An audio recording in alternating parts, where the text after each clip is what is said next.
Hey, it's Drew. I'm excited that you're here to listen to another episode of Renegade Marketers Unite. And if this is your first time listening, then welcome. This show is brought to you by CMO Huddles, the only marketing community dedicated to inspiring B2B greatness and that has a logo featuring penguins. Wait, what? Yeah, well, a group of these curious, adaptable, and problem-solving birds is called a huddle. And the B2B marketers and CMO huddles are all that and more, huddling together to heat up the coldest job in the C-suite. And now that CMO Huddles has 3 membership tiers, we're ready to inspire B2B greatness at all levels. To learn more, check out cmohuddles.com. Now, before we get to the episode, here's a shout out to the professionals at Share Your Genius. We started working with them over a year ago to make this show even better and have been blown away by their strategic and executional prowess. If you're thinking about starting a podcast or want to turbocharge your current show, be sure to talk to Rachel Downey at shareyourgenius.com and tell her Drew sent you. Okay, let's get on with today's episode. Hello, Renegade Marketers. Welcome to Renegade Marketers Unite, the top-rated podcast for B2B CMOs and other marketing-obsessed individuals.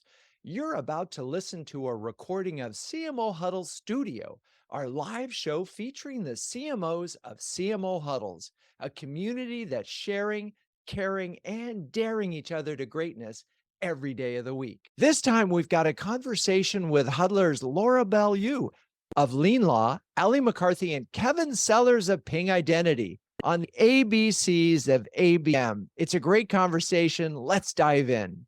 I'm your host, Drew Neiser, live from my home studio in New York City. Account-based marketing, aka ABM, has been around long enough that most B2B marketers are deploying it in one form or another. And while many marketers have overcome the initial challenges of identifying the right accounts, aligning sales and marketing teams, and getting the data quality right, new challenges are emerging. This includes content personalization, scaling, and measuring, like the old ROI thing. So to get a sense of where ABM is today and how marketers are getting the most out of their efforts, we have 3 savvy CMOs who are various stages of their ABM programs, and they're going to share their wisdom. With that, let's bring on Kevin Sellers, head of marketing at Ping Identity and star of episodes 11 and 48 of the predecessor of this show, Renegade Marketers Live. Hello, Kevin. How are you? Doing well, Drew. Thank you. And of course, we always like to ask, where are you? I'm actually just outside of Phoenix, Arizona. Well, we did some digging, as we always do. And of course, we noticed that you have a minor in Korean language and literature. Are you still reading in Korean? How is it these days? I had the privilege of living in Korea before I went to college, learned the language, just had a great experience, came back and decided I wanted to keep it going. So completed a minor. Interesting little tidbit about Korean is that the reading of Korean is quite simple. The logic of the alphabet is interesting. I could have you read in Korean, but the speaking of Korean, totally different issue. Very, very difficult language. But anyway, yes, Wow. enjoy it very much and still can read and write in Korean and sometimes still get a chance to at restaurants. All right. We'll have to find a time to eat Korean together because that would be Let's do it. Let's do it. And New York has wonderful Korean food. We do. We have some great stuff. Okay. So, because you and I were talking the other day about ABM at Ping Identity, give us a sense of where you are in your journey. You opened it so well because ABM, it's such a broad category. We actually did a really good ABM program about, I would say a couple of years ago, but it was primarily aimed at door opening. Like we targeted very specific accounts and found ways for us to get into the door. We've now revamped it to a much more comprehensive ABM program where it's not just about getting in the door, not just the account identification, but all of the personalization, all of the kind of full funnel engagement of an account, working pretty hand in hand with our field team. We've just gone live with that last quarter. So that part I would say is relatively immature, but I would say it's also pretty comprehensive and relatively sophisticated as it relates to ABM implementations, and it's off to a great start. And the alignment we're having and the synergy that we're having with our sales teams is probably a really unique and pretty special part of how this is operating for us. So I'm very encouraged by what we're seeing with early results. So I want to dig into that, but it's funny as you were talking about using door opening, I'm just thinking of Engagio, and that was sort of what that company and that John Miller founded that. Of course, he's at Demand Base now, Yeah. but it was interesting. That's what they were really good at, Right. right? And that was the role. So the evolution from door opening to, which is a part of it, but this is really about identifying the right targets and just finding a number of ways to sort of engage with them and track it in almost real time. Now, Sure. talk a little bit about the alignment that you mentioned. What did it take to get to where you are? Interestingly, it wasn't much of a heavy lift, right? If you think of kind of the old traditional model of marketing goes out and does a lot of work to find leads and you bring them into to the system and the sales team kind of SDRs kind of work them and then sell. It's kind of a linear model, right? And that model works. It's not that it doesn't work, but it's not terribly efficient and it's tough to scale efficiently. When we went through this process with them, just understanding the fact that we'd be identifying accounts and we'd be doing very different things, not just bringing leads in, but working them through. There's always been a belief that quality is kind of trumps quantity. And so that's really at the heart of this transformation for us is rather than trying to focus on a massive amount of lead generation, it's how do we find better quality? And that's something that the field teams instantly gravitated towards. So that the alignment part of it, I found to be so much more natural than I expected. So that's been the best part of it. And so more than I've ever seen before in my career, there's a lot of synergy happening, which is good to see. Which has got to be exciting and gratifying. And I'm wondering, as I hear you talk about of course, the old model was sales were hunters.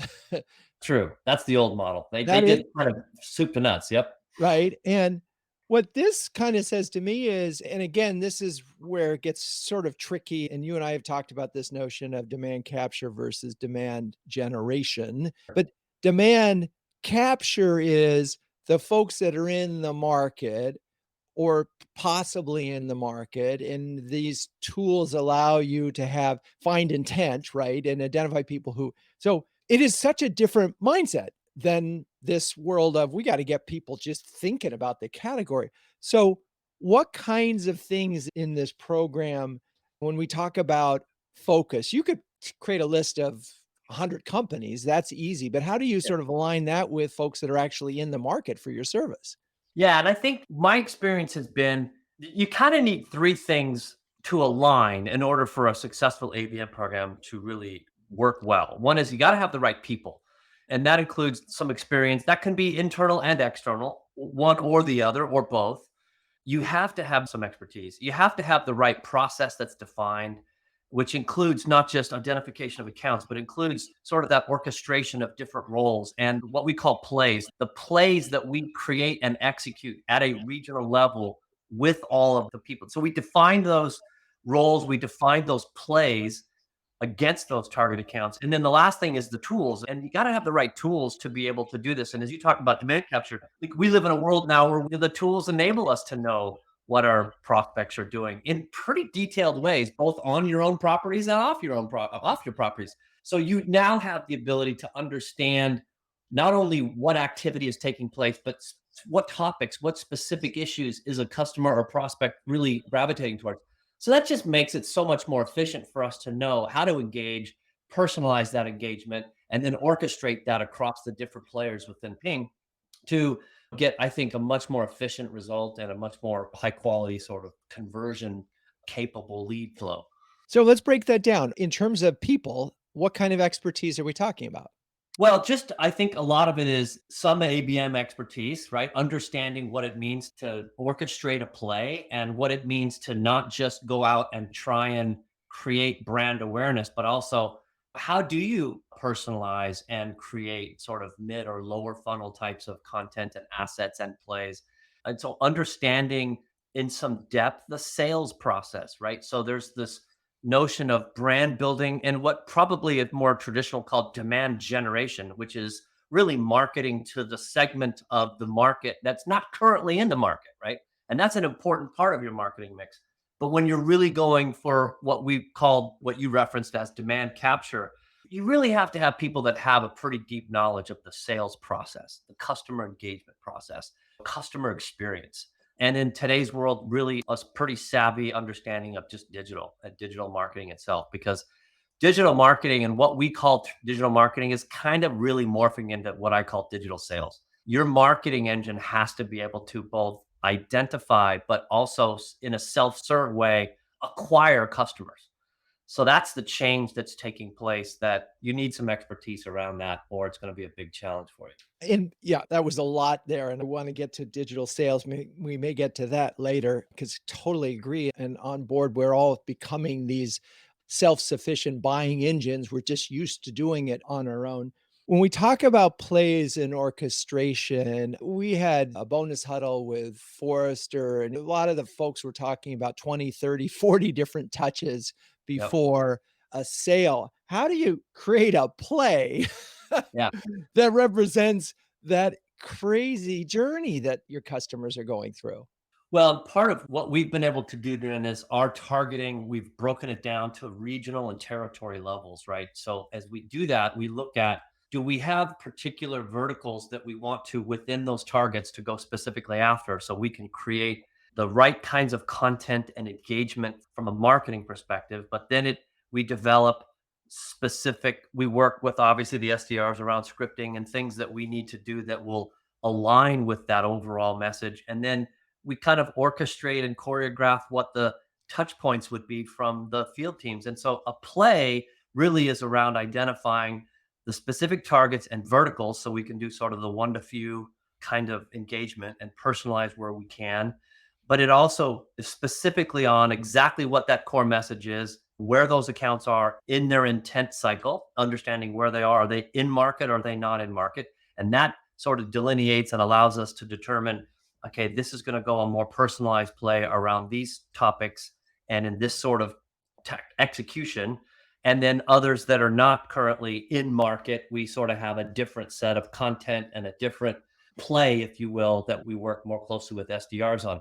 So it's, well, we've got them. We've got these plays. I don't have the ability to show them here, but we have them sort of scripted out around exactly who's going to do what and when. And then we work and use the data on a weekly basis to optimize. What are we seeing? Are these things working, not working? Are we seeing progression, not progression? What adjustments do we need to make? Do we need more gas here, less gas there? That's the beauty of it, is it gives us the ability now to dial those knobs in ways, real-time ways, that we've never had before. So I think that's the real positive of where we're at. Very cool. All right. Well, lots of thoughts that I want to come back to, but we're gonna bring on Laura Beaulieu, who is the VP of Marketing at LeanLaw. We'll be back with you in a minute. So welcome, Laura. Hey, Hello. Drew. Hey, how's it going? That is going great. Wonderful to see you again. Yeah, I'm so So happy to be here. and where are you this fine day? So I'm calling in from the greater Boston area. It is a beautiful day. The sun is shining. It's Friday. Life is good. Oh, awesome. I hope we're gonna see you at the Boston Lunch Huddle in May. I don't know if that's on your calendar or not. I have it on the calendar. Excellent, excellent. Okay, so team did some digging and saw that you worked at California Closets actually for a decade. So first, are you a feng shui kind of Marie Kondo sort of fan in this thing? Yeah, yeah. So I was at California Closets for 10 years and I led marketing in the Northeast region. And I have to tell you, it changed my life. Not just the product, but the whole mentality of having custom storage and organization that can kind of bring peace and structure to your life and also fit in with the aesthetic of your home. It just sets the tone for everything right off the bat and it's the best. So Yeah, I don't think I could ever go back. so did you any chic celebrity closets that you were able to sort of peek into as a result of that? So for the New England region, we did a lot of closets for professional players. So Ah, NBA players from the Celtics, we did a lot of Patriots players. They're giant sized humans. And so they need bigger than average storage and they needed those custom storage solutions. So exactly. Well, all right. Well, We'll just put that in the closet for now, and we'll get back to ABM. So talk a little bit about your ABM journey at LeanLaw.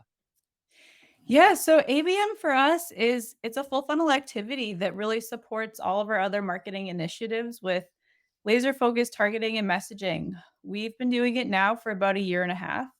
LeanLaw as a company is a legal tech challenger to legacy practice management systems. And so one of our key things that we're working on is brand awareness. And so brand awareness is one of the three main ways that we use ABM. So for us, it's going up against these legacy products with deeper pockets and better brand recognition. And so, one of the very first initiatives that we wanted to do was to use ABM to insert LeanLaw into the conversation for prospects once they start their buying cycle.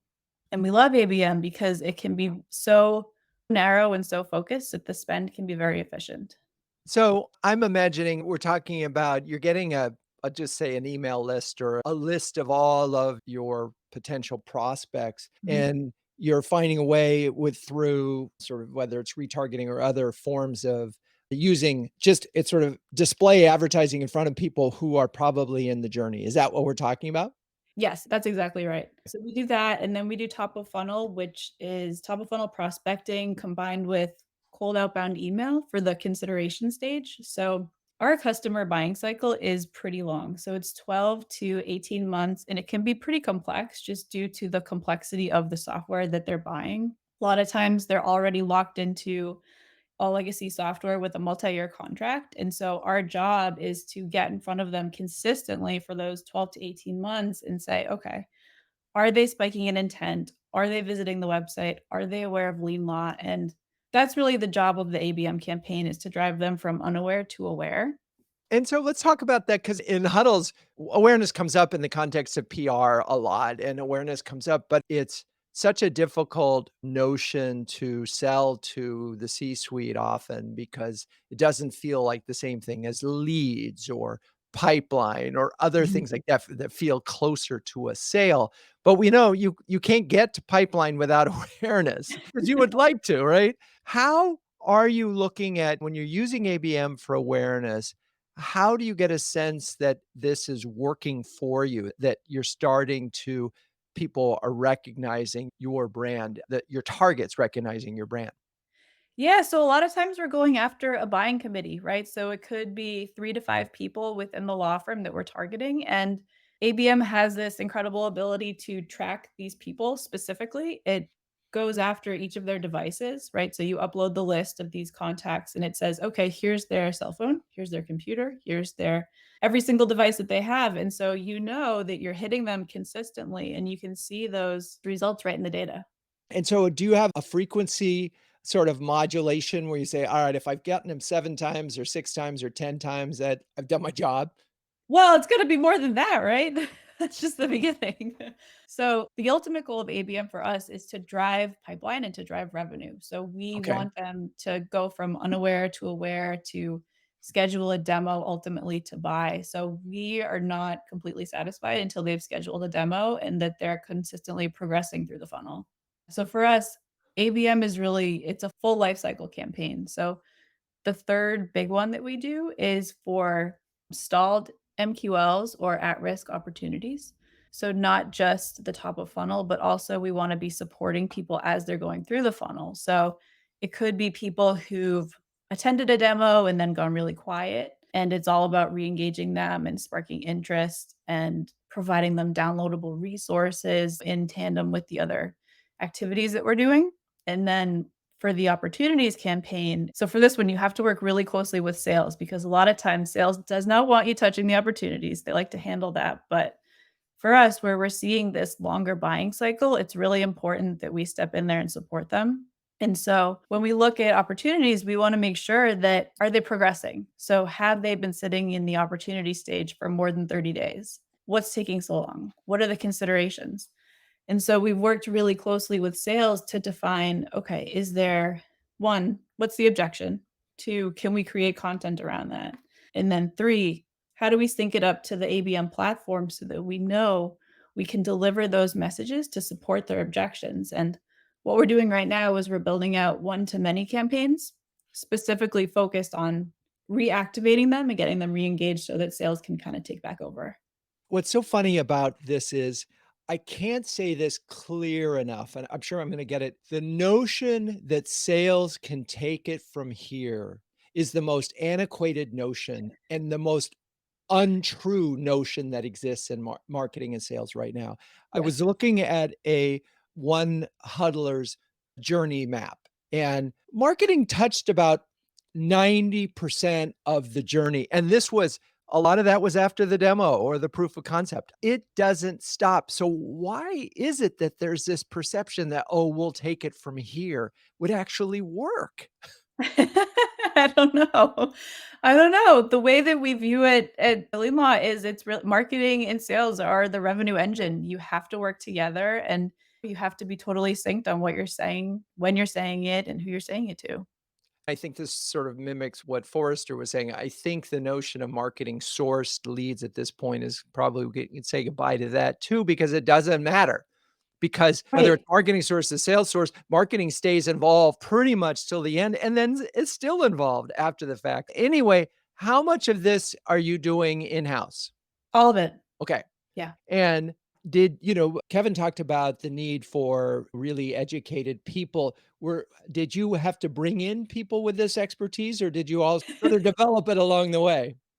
Yeah, so we've been working really hard as a team to develop it along the way. We didn't have the budget. As a very lean startup, we didn't have the budget to hire somebody explicitly for ABM. It would have been really nice to, but it was something that we studied pretty hard. And Snowflake is actually one of the companies that we've been studying, especially their director of ABM, Hillary Carpio, has just been such an incredible resource.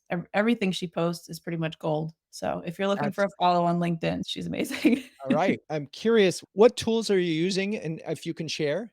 Yeah, so we're using Rollworks right now for the ABM platform. Okay, And and then that it enables you both to do the display advertising and track intent? yeah, Awesome. Okay. Is there anything that isn't working for you right now?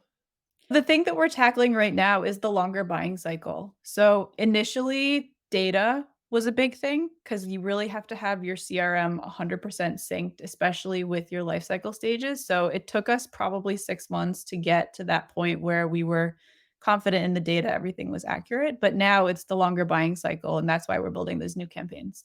Yeah, it's hard. All right. Well, we'll come back to that because I do want to talk to that with the other CMOs on the call. Okay, but now let's welcome Ali McCarthy, one of the few CMOs that I know with a PhD and star of episode 28 of Renegade Marketers Live. Hello, Ali. Welcome back. Hi, Drew. Hello, everyone. Or should I call you Dr. McCarthy? Allie's fine today. All right, I'm fine. So, and where are you today? I am in Downingtown, Pennsylvania, so about 40 minutes west of Philadelphia. All right. So, see, we're covering the East Coast, West. We're all over the place here on CMO Huddle Studio. Okay. We talked about your PhD in human behavior. So, let's dig back a little further. I saw that you got your Bachelor of Science in Marketing from Purdue and that you were an International Public Relations Study Abroad program, but there wasn't mention of where. You want So I studied at Oriel College and Oxford University and studied to Shakespeare and international PR. So it was great.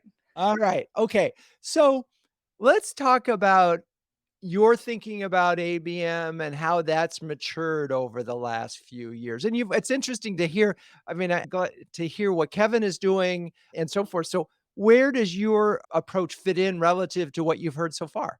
So, what was interesting about my journey with ABM was that I had been looking at it for years, but I hadn't actually modified the group to actually begin to execute it. And then at my last firm, they were like, look, we want this stood up within about a year or so. And so I was like, great, I've been wanting to do this for so long. So it was like challenge accepted. And so I was really excited to take on that journey. And you had asked about which tools folks are using. So we were actually using Sixth Sense. And to their credit, they brought us up to speed from a maturity perspective very fast. Now we have a really talented team. So they were able to do the work, and together we were able to stand it up and get it going.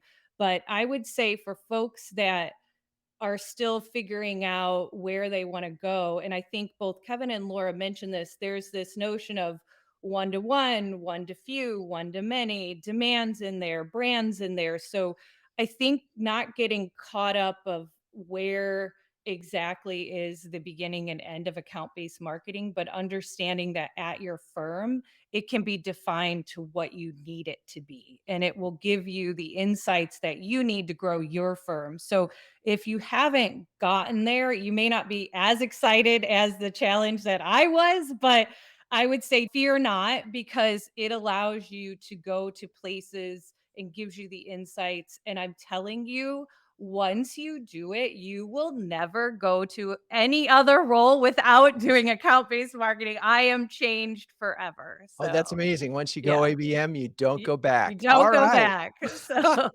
Uh, so did it take all 12 months to stand it up? well, think about it. So I am a believer of that your CRM is the shining star of your marketing tech stack, right? And I think Laura mentioned that and Kevin and mentioned that in some respects that the technology all needs to be integrated for it to work. So we already had our CRM in place, obviously, but we needed to make sure any of the satellite technologies that we were using, so whether it was account-based marketing or the chatbot or anything else, everything was flowing through the CRM, and that was our single source of truth. And so we needed to do a little bit of work on the tech side to make that happen. You did need a clean CRM to start it out. And then from that point on, you can start to incorporate it into what you're doing. A couple of thoughts, and you can't emphasize this enough but it's come up now, is bad data, bad ABM. It's just not going to work. And I remember the old rule. So years ago, there was this thing called direct marketing, and direct marketing is the sort of those that were inside of that world had a sort of basic formula. Your success, 60% of the success was the data or your list, 30% was the offer, and 10% was the creative.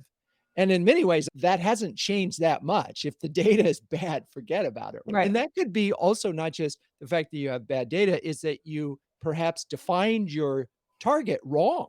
You could simply say, this is our ideal customer profile, when in fact, it's not. Well, and I think ideal client profiles, we had 8 of them, right? And it ranged from not only your specific buyers that you were trying to go after, but you can do ABM for partner marketing. You can do ABM in different parts of the business with existing clients if you want to cross sell, upsell. So again, I think once you start to buy into it's almost like a philosophy, if you will, then you start to see how can I incorporate that across the whole of my business and not just demand gen. We got a lot of enthusiasm here. You've now done it, you've stood this up. What was the most exciting part about it?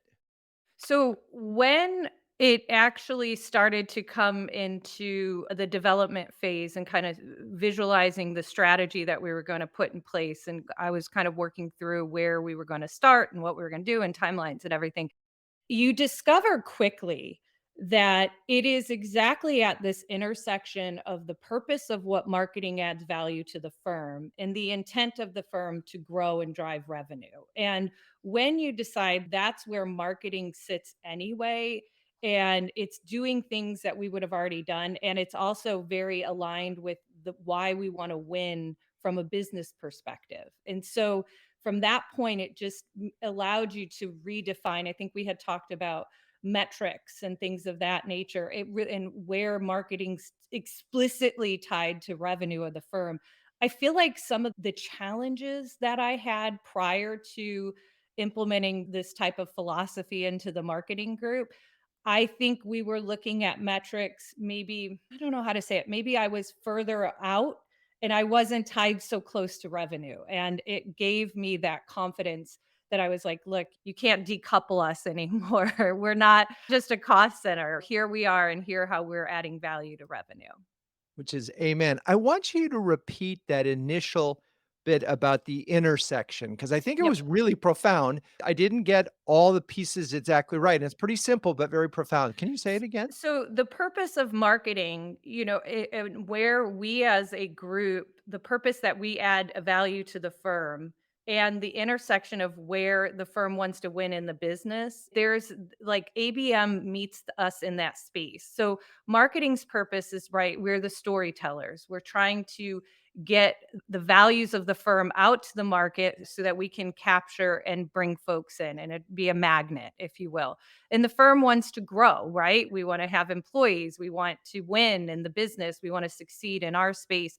And I think what ABM does is it sort of sits right in that intersection of saying, we're going to help you storytell to the people that you want to attract. And I think that to me was like, oh my goodness, I'll never go anywhere again. I was like, this is so great. Thank you for dissecting that a little bit more, because I think it would be easy to forget the story part of ABM and just think, well, we have 8 targets, and within, you said 8 different profiles, and Hmm. within that, there are different, obviously, roles. And all we have to do is message to each of them a specific thing that they need, and life will be good. The ABM part of that messaging feels very rational. Story is not. Yeah. So help me, and the listeners get from story to the actual execution within ABM. So, what I think for folks that do ABM marketing, I'll be preaching to the choir now. For the folks that are not quite there or might be confused as to where to, so the great thing about when you fully commit to an ABM model, you begin to gather these insights from the folks that you want to target, and you can actually action on them. And so the storytelling becomes bespoke to who you are, where you are, and what you want. And when you start to align your message to the person, you sort of are meeting them where they're at. And I think that is what allows ABM to not only grow and accelerate your pipeline, but also allow you to increase the win rate or decrease your deal time. So if you need to accelerate the business and get things moving along a little bit quicker, you can deliver those stories at the moment where they're ready to receive them. And I think that to me made it so intuitive to what I was doing already and what I wanted to do. Interesting. We're talking about the intersection, as you describe it, of someone who is showing that I need this now, and you're Yes. able to say, I've got this now. Yes. And I'm just push back a little bit. There are risk in all of this that you're slicing up your brand to the point that it's 1,000 different things to 1,000 different people. Well, I think that's the balance, right? So you don't ever stop doing your demand gen and your brand gen efforts. But if I'm looking to be laser focused on a set of accounts that are my tier 1 accounts, then no, all of that is absolutely purposeful. So that would be the one-to-one ABM model. The one to many will have more generalized messaging going out. Okay. All right, I think I got it, but we're gonna keep going with this. Let's bring all the huddlers back because I wanna give this moment to talk about CMO Huddles, which is what brought us all together. Launched in 2020, CMO Huddles is an exclusive community of over 100 highly effective B2B CMOs who share, care, and dare each other to greatness. One CMO described Huddles as a cross between an expert workshop and a therapy session. And given how hard things are getting out there, who doesn't need a little reassurance that they're not alone?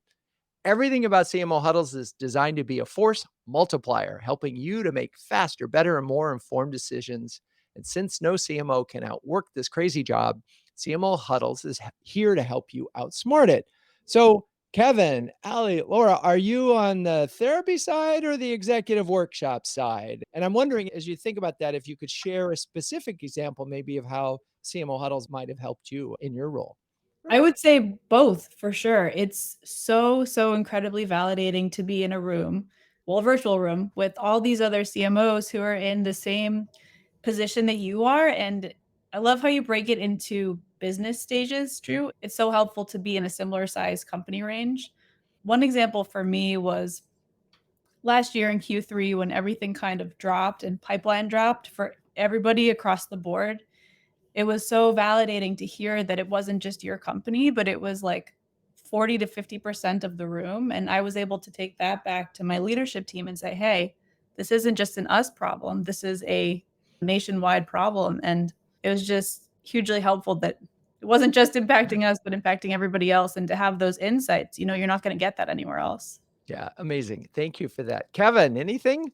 It's most definitely both. Because look, we're always looking for understanding. All of us, all CMOs have particular strengths and particular weaknesses, right? And so the opportunity to engage, and you've connected me with some experts in areas that I'm not as strong at. And that's been super awesome because we've not only covered those topics in a huddle, it's also led to private connections where I've been able to go deeper with that individual and kind of glean some insights around that topic that I felt I needed help with. But the therapy is like, of course, because this is a hard job. It's like just understanding that you're not alone, understanding that your challenges are not totally unique and that others are going through the same things. It gives you a chance to learn more and partly not feel so bad about how things are going if they're not going well. But the other part of it is to just find a place where you can find some solutions. I think it's definitely both, and it just depends on the time of day and the cycle you're in. I love it. All right. And Ali, anything to add? I would echo it is both for sure. And I think for me, what was helpful was early on, I hadn't worked at a SaaS firm before. So you immediately connected me with some folks that helped me get into a comfort zone. But also on the account based side, there were some folks that were really helpful and pivotal for our success. So thank you. I love it. I love it. All right. Well, let's get back to ABM. And it's interesting. I think we can all define it, but I'm curious in our speed round here, and we'll start with you, Ali. Define ABM. So in my mind, it is definitely targeting specific companies in our database and being able to give them target messages, but also being able to identify those that are ready to buy. Okay. And Laura? Yeah, same. ABM for us is focused on the target account list, but it's also something that works in tandem with your other marketing initiatives. It's not something that works in a silo by itself. You really have to be doing all the other marketing activities, and it's more of a supportive layer, but it gives you those key data insights that tells you it's working. Interesting. And Kevin, anything more on that? Yeah, the analogy I use is, as I mentioned earlier, what I'd call the older model of marketing was the equivalent of casting the net into the broad ocean, pulling it up and sorting through a massive amount of fish. ABM done right is spearfishing, right? Mhm. And you're not casting the net in super broad and sorting through. You're really going after specific fish. And I think it's also the other piece of this is that it's no longer top of funnel only kind of marketing. It is a full funnel through conversion, through sale. And even, by the way, you deploy ABM to existing accounts for upsell, cross sell opportunities. So it becomes a complete interconnect with the customer journey.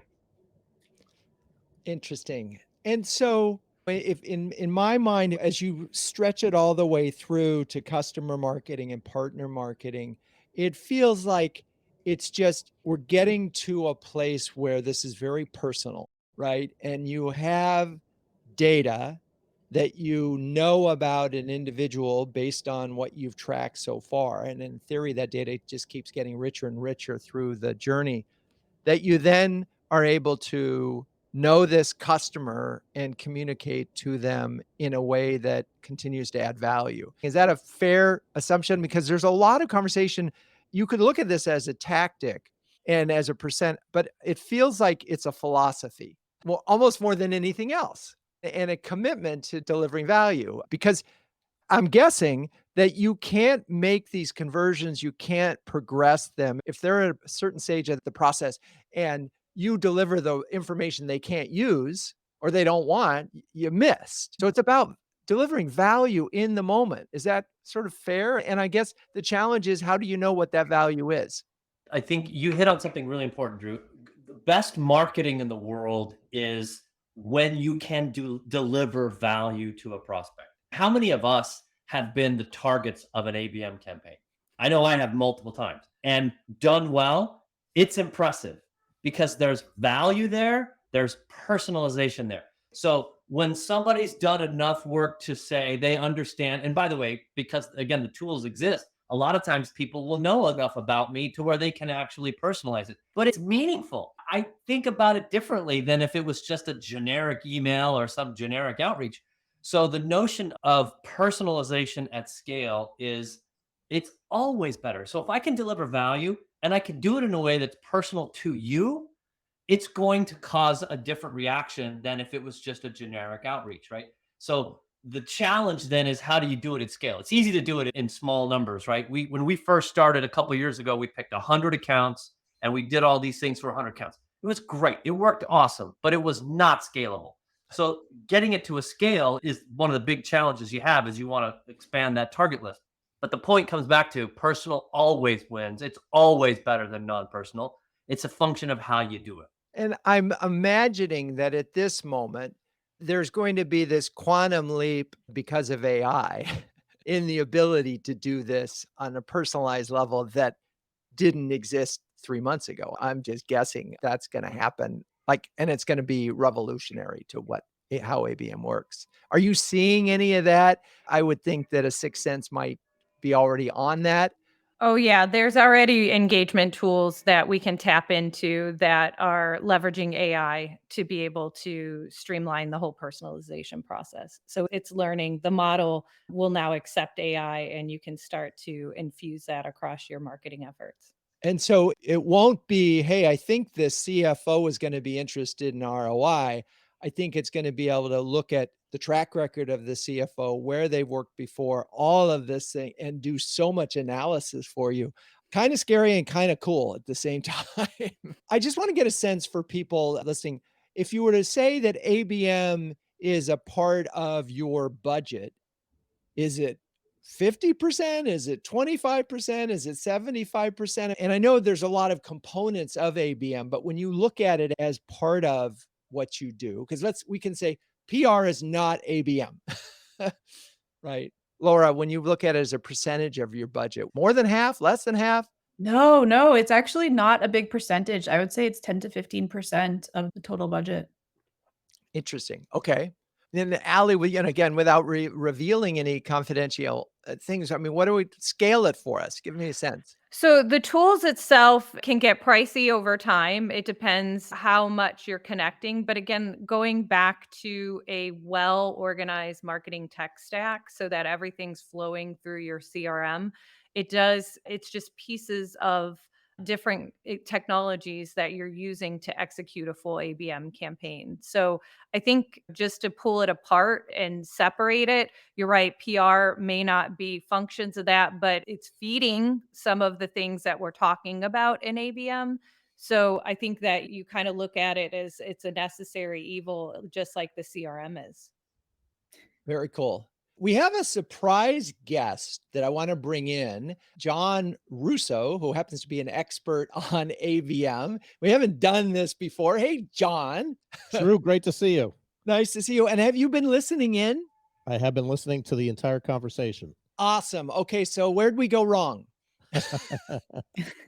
I think it was a terrific conversation. Just by way of introduction, my name is John Russo. I'm founder of B2B Fusion, and we spent a fair amount of time in the account-based world. If you go back about 5 years ago, we did about a third of what was then Engagio's implementations for their customer base over a span of 2 years, and saw literally hundreds of implementations in the reporting side of ABX. We'll call it ABX, and kind of the best practices and pitfalls. So, and prior to that, I've been a recovering CMO for 10 plus years in public and private companies. So I've kind of seen the best of both worlds, but right now we're really chartered to help others on their account-based journey. So it was fascinating to listen some of these journeys, including Ali, who was a former client of ours. So great to see her as well. So I'm curious, and this was a question for the whole group. When things go well, and John, hold off on this one, but when things don't go well, what's typically the problem? Kevin, Ali, Laura, do you want to weigh in on that? Yeah, I think if you're doing ABM right, you're coordinated across all the touch points.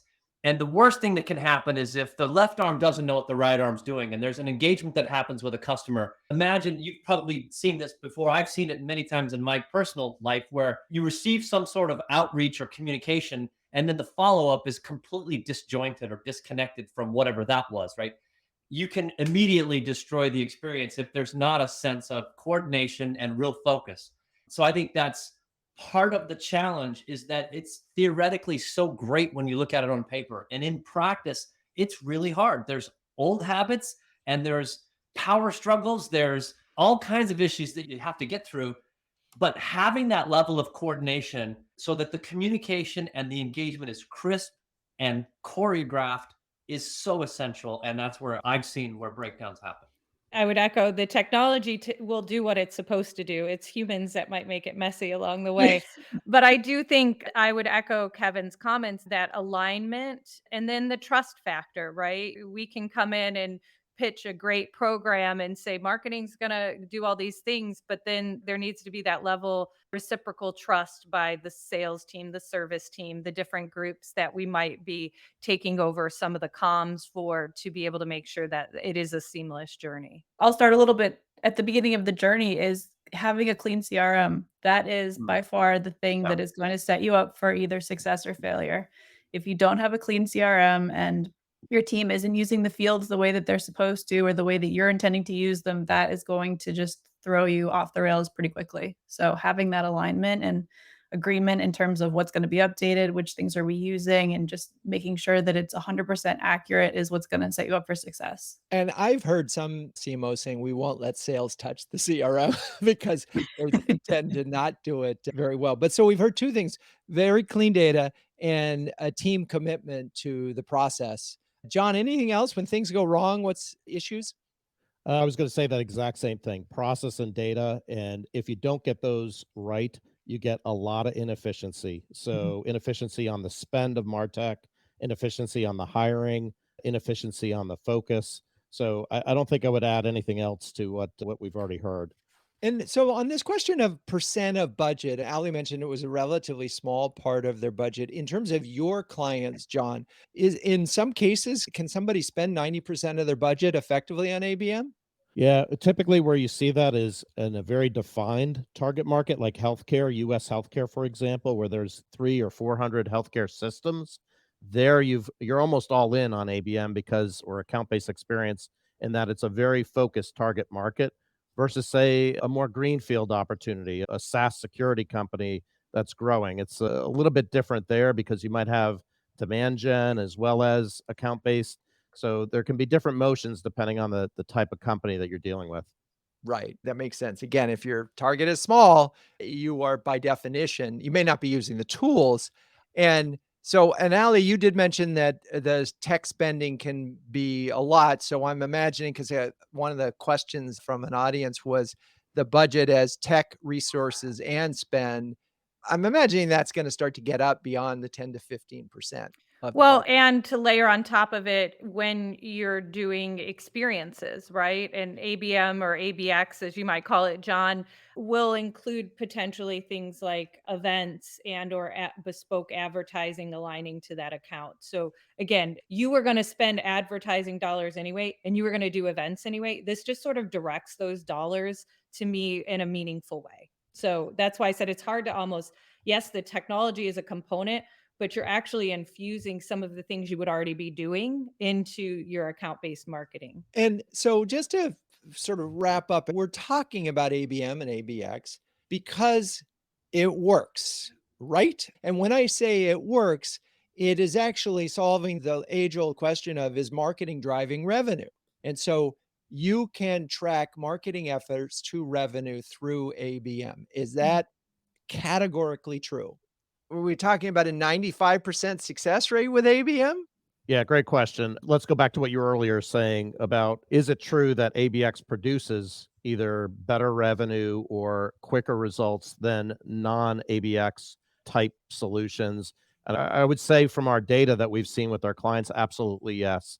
It takes a fair amount of process, though, which you heard throughout the hour here, to get to that stage. So you're not going to start there day one. And that's where I think a lot of executives that are not marketers kind of get lost on. They think it's just an easy button. You just press it and boom, you go. If you lay in the foundational work, the process work, the reporting, and you can compare and contrast the ABX treatment to the non-ABX treatment, you can absolutely see the numbers prove itself out in higher ARR and shorter velocity in terms of the ABX versus the non-ABX. In terms of confidence level, it really depends on the maturity of the company. You got to be committed. I can't stress out enough where we've seen companies that kind of half go in on it. You can't go half in on this kind of go to market motion. it's a commitment to get there.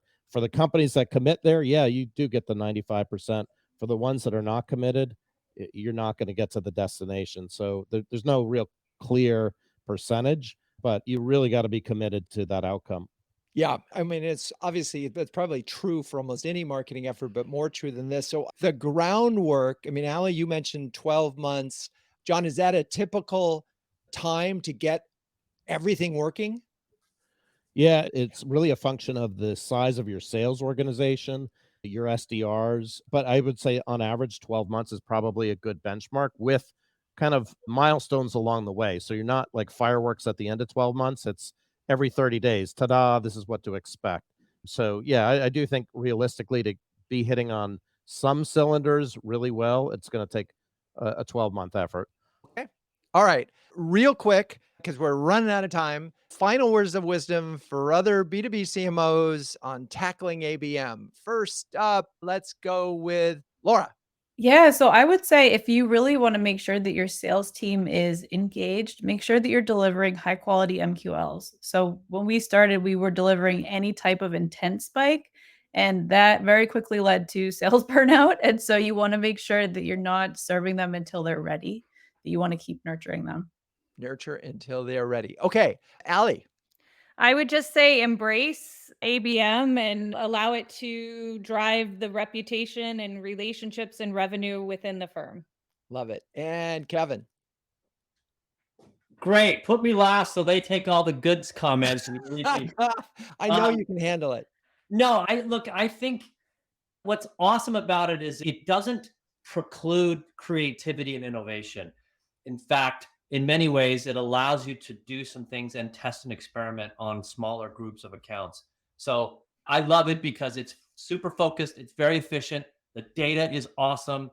And the data is your best friend, but it also still allows you to innovate and create things in smaller batches. That is kind of the heart of why we love marketing, is the ability to be creative. So it doesn't preclude that. So keep the innovation engine going. I love that. And that's a perfect place to wrap things up. Thank you, Kevin, Laura, Ali, and our special guest, last minute guest, John Russo. You're all great sports. Thank you, audience, for staying with us. To hear more conversations like this one and submit your own questions while we're live, join us on the next CMO Huddle Studio. We stream to my LinkedIn profile, that's Drew Neiser, every other week. Renegade Marketers Unite is written and directed by Drew Neiser. Hey, that's me. The show is produced by Melissa Caffrey, Laura Parkin, and our B2B podcast partner, Share Your Genius. The music is by the amazing Burns Twins, and the intro voiceover is Linda Cornelius. To find the transcripts of all episodes, suggest future guests, or learn more about B2B branding, CMO huddles, or my CMO coaching service, check out renegade.com. I'm your host, Drew Neiser, and until next time, keep those renegade thinking caps on and strong.